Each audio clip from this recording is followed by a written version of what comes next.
আমার চ্যানেলে সমস্ত দর্শককে আবার একটা নতুন ভিডিওতে সবাইকে স্বাগত। আজকে গাছ দেখেই বুঝতে পারছেন এটা টমেটো গাছ। আজকে টমেটো গাছের একটা ভয়ানক রোগ নিয়ে বলবো। টমেটো গাছ হচ্ছে সোলানেসিয়াস ফ্যামিলির গাছ।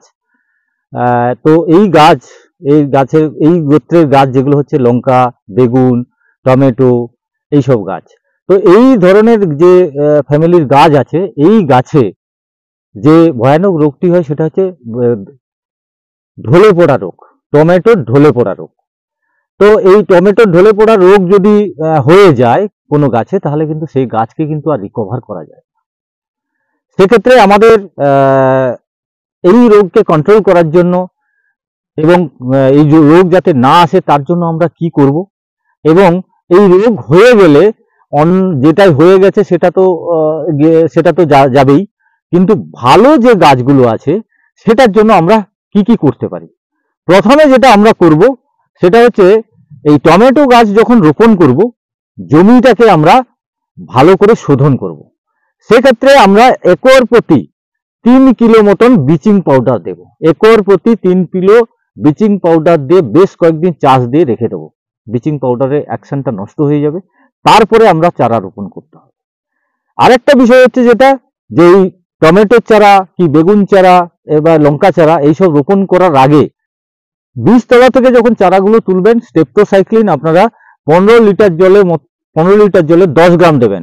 এটা চারা শোধনের ক্ষেত্রে আলাদা ডোজ, আবার স্প্রের ক্ষেত্রে যেমন হচ্ছে 15 লিটার জলে 3 গ্রাম দেওয়া হয়। চারা শোধনের ক্ষেত্রে 15 লিটার জলে 10 গ্রাম দেবেন, দিয়ে চারাগুলোকে চুবাবেন। 8 ঘন্টা ধরে চুবিয়ে রাখার পর তারপরে মেন ফিল্ডে রোপণ করবেন। তাতে করে আপনার এই রোগ আসার সম্ভাবনা অনেকটা কমে যায়।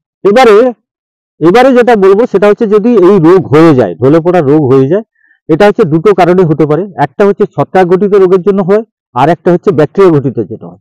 ছত্রাক ঘটিত হয়েছে এটা কি করে বুঝবেন না, এই গাছটা যখন তুলে নেবেন তখন ওর গাছের গোড়া যেটা মাটির ভেতরে আছে সেটাই কিন্তু আপনার সাথে সাথে ছত্রাক দেখতে পারবেন।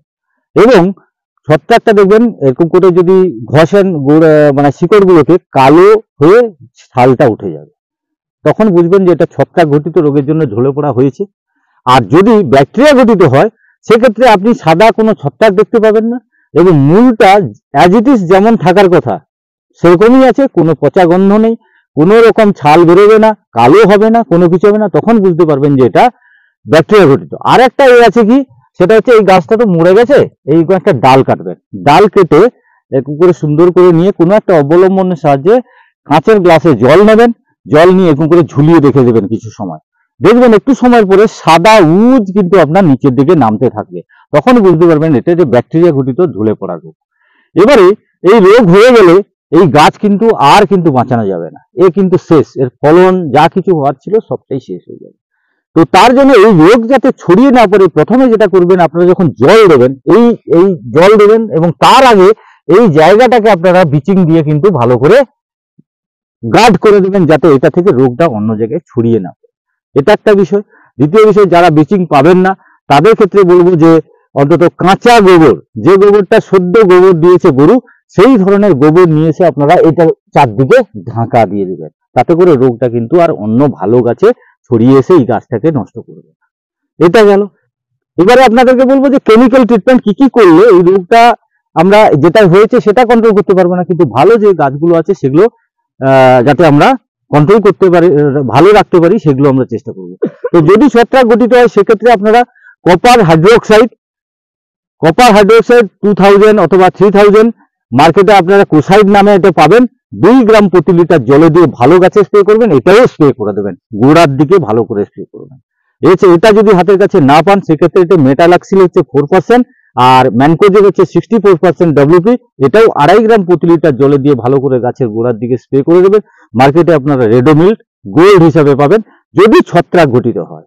আর যদি ব্যাকটেরিয়া ঘটিত হয়, সেক্ষেত্রে আপনারা প্রথমে যেটা করবেন সেটা হচ্ছে স্টেপটোসাইক্লিন 3 গ্রাম প্রতি 15 লিটার জলে দিয়ে গোড়ার দিকে এবং গাছের দিকে ভালো করে স্প্রে করবেন।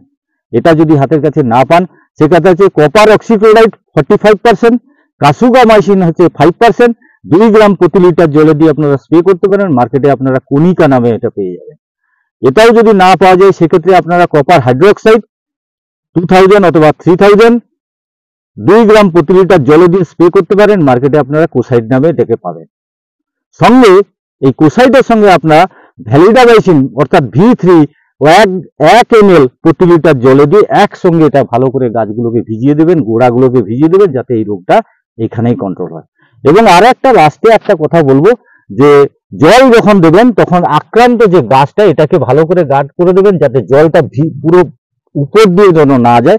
তাতে করে কি হবে, ছত্রাক হোক, এই ঢলে পড়া ছত্রাক বা ব্যাকটেরিয়া ঘটিত যে ব্যাকটেরিয়াটা, সেটা যেন জলের মাধ্যমে গিয়ে অন্য গাছগুলোকে যাতে নষ্ট না করতে পারে। টমেটোর আর একটা রোগ নিয়ে বলবো, সেটা হচ্ছে টমেটোর পাতা কুকড়ানো রোগ। দেখুন এই গাছটা পাতা পুরো কুকড়ে, এটা হচ্ছে ভালো গাছ, এটা ভালো গাছ, কি সুন্দর আছে, ফলও ধরেছে, ফুলও প্রচুর পরিমাণে এসছে। আর এটা হচ্ছে টমেটোটা পাতা কুকড়ানো রোগ ধরে গেছে। এটা অ্যাকচুয়ালি রোগ বলছি, কিন্তু এই রোগটি হয় কিন্তু অ্যাকচুয়ালি এক ধরনের শোষক পোকার জন্য। যত রকম শোষক পোকা আছে তারা যখন আক্রমণ করে তখন কিন্তু এই ধরনের রোগ আসে। দেখবেন আপনার একটা জিনিস আপনি বলছি, যখন আপনার মাইট আক্রমণ করবে তখন পাতাটা কিন্তু নিচের দিকে হবে, অর্থাৎ মাটির দিকে কিন্তু বাঁকবে। আর এটাই দেখুন সাদা মাছি, অ্যাফিড, জাসিড এইগুলো ধরনের আক্রমণ হয়েছে, যার জন্য পাতাটা বোটের মতন শেপ হয়ে গেছে, উপর দিকে কুঁকড়ে গেছে। এটা হচ্ছে সম্পূর্ণ হচ্ছে শোষক পোকার আক্রমণের জন্য হয়, কিন্তু আমরা রোগ বলি এটাকে, পাতা কুঁকড়ানো রোগ। এটাকে কন্ট্রোল করতে গেলে আপনার যেটা হয়ে গেছে সেটা তো আর ঠিক করা যাবে না, কিন্তু আদার যেসব গাছগুলো যেগুলো ভালো আছে সেগুলোকে ঠিক রাখার জন্য আপনাকে যে কোনো পেস্টিসাইড দেওয়া যেতে পারে। সেক্ষেত্রে আপনারা থায়ামিথাক্সাম 25% WG 5 গ্রাম প্রতি 15 লিটার জলে দিয়ে আপনারা স্প্রে করলে এই ধরনের পোকাকে কন্ট্রোল করতে পারবেন। মার্কেটে আপনারা একতারা হিসাবে এটা পেয়ে যাবেন। অথবা এটা যদি হাতের কাছে না পান, সেক্ষেত্রে ফিপ্রোনিল 80% WG 2 গ্রাম প্রতি 15 লিটার জলে দিয়ে স্প্রে করবেন। মার্কেটে আপনারা এটা জাম্প নেমে পেয়ে যাবেন।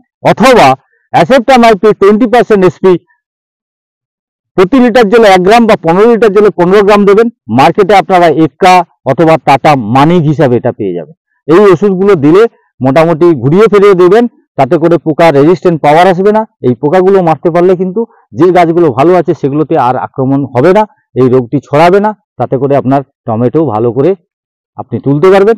এই ধরনের পেস্টিসাইডগুলো আপনারা ঘুরিয়ে ফিরিয়ে দেবেন। যাই হোক, আজকে এই পর্যন্ত এই টমেটো রোগ নিয়ে বললাম। তো ভিডিওটি ভালো লাগলে লাইক, শেয়ার, কমেন্ট করে দেবেন। আর চ্যানেলে নতুন হলে সাবস্ক্রাইব করে দেবেন।